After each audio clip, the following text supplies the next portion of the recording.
بہرحال بریلوی کریں یا دیوبندی کریں، 12 ربیع الاول کو میلاد منانا جو ہے وہ منع ہے، وہ بدعت ہے۔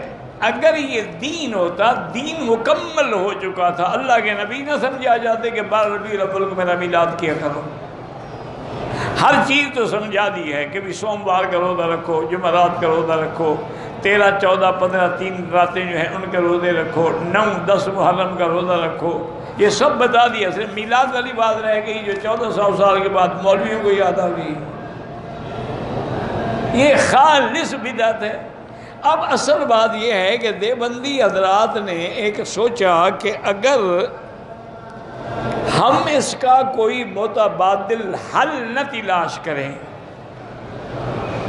تو لوگ زیادہ سے زیادہ بدعتوں میں مبتلا ہو جائیں، تو انہوں نے یہ کیا کہ چلو 12 کو نہ صحیح 11 کو یا 13 کو سیرت النبی کے نام پہ جلسے رکھ لیے اور اس میں حضور صلی اللہ علیہ وسلم کی ولادت پاک کا واقعہ بیان کیا، تاکہ لوگوں کو ایک تو صحیح ولادت کا پتہ لگے، صحیح مسئلے کا پتہ لگے، اور دوسرا لوگ ان کی بدعتوں سے نکل کے دین کی طرف آئیں۔ ان کا منشا یہ تھا۔ اگر یہ منشا نہ ہو، وہ میلاد تو منانے کے قائل ہی نہیں ہیں کسی طرح سے بھی، تو بہرحال یہ ہوتا ہے۔ اس کی وجہ یہ ہے کہ پہلے دور میں تو اس وقت ابتدائی کتابیں پڑھتا تھا، ایک شیعہ کا مولوی تھا، مناظرہ جب ہوتا نا تو اس بدبخت کو پتہ نہیں مر گیا اگر زندہ ہے، تو ایک عادت تھی کہ وہ اہل سنت کی کتابیں سے پڑھتا نہیں، یہ دیکھو بخاری شریف میں لکھا ہوا ہے، اور پھینک دیتا۔ اب لوگوں نے سمجھایا بھئی تم مناظرہ کرو، حوالہ دو، کسی دوسرے کی کتاب کو پھینکنے کا کیا مطلب ہے؟ یہ تو کوئی اچھی بات نہیں ہے۔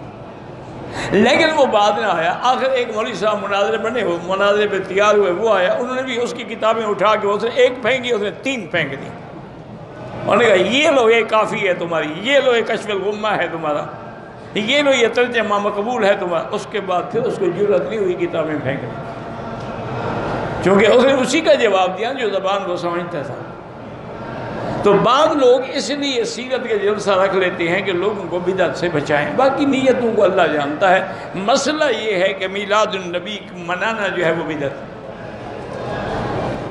آداب حاضری مدینہ پاک یہ ہیں کہ آپ یہاں سے درود شریف پڑھتے جائیں، وہاں سامان رکھ کے غسل کریں، اچھے کپڑے پہنیں، خوشبو لگائیں، بڑے ادب سے سرکار دو عالم کی مسجد میں داخل ہوں، اور پھر چلتے چلتے موقع ملے تو ریاض الجنہ میں جا کے 2 رکعت تحیۃ المسجد پڑھیں، پھر ادب سے چلتے ہوئے سرکار دو جہاں کے مواجہہ شریف میں کھڑے ہو کر السلام علیکہ ایھا النبی ورحمۃ اللہ وبرکاتہ، الصلاۃ والسلام علیکہ یا رسول اللہ، الصلاۃ والسلام علیکہ یا حبیب اللہ، پھر حضرت ابوبکر، پھر حضرت عمر، پھر کعبے کی طرف رخ کر کے دعا اللہ سے مانگیں۔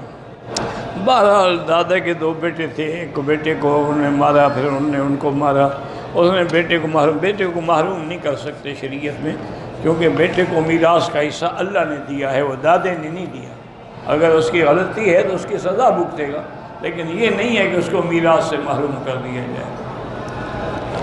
اگر کسی کی بیوی فوت ہو جائے تو مرد کتنے عرصے کے بعد شادی کا، مرد پہ عدت نہیں ہوتی، عدت عورت پہ ہوتی ہے، اور عدت کی وجہ یہ ہے کہ کہیں اس کے پیٹ میں بچہ نہ ہو، حمل نہ ہو، اس لیے اس کے لیے حکم ہے کہیں یتربصن 4 اشہر و عشرہ، 4 مہینے۔ مرد کو تو پیٹ یا حمل ہوتا نہیں، اس کو عدت گزارنے کی کیا ضرورت ہے، وہ چاہے تو دوسرے دن شادی کر لے۔ آیت اللہ یہ شیعہ لوگوں کا لقب ہے، اصل آیت اللہ کا معنی ہوتا ہے اللہ کی نشانیوں میں سے ایک نشانی۔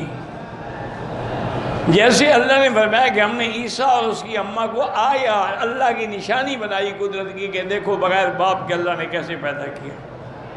تو یہ عام طور پر یہ لقب جو ہے شیعہ رکھتے ہیں اپنے بڑے بڑے مجتہدوں کا کہ یہ آیت اللہ ہے اور یہ پتہ نہیں کیا ہے۔ تو بہرحال آیت کا معنی نشانی ہوتا ہے، کسی اہل سنت کو یہ نام لقب نہیں رکھنا چاہیے۔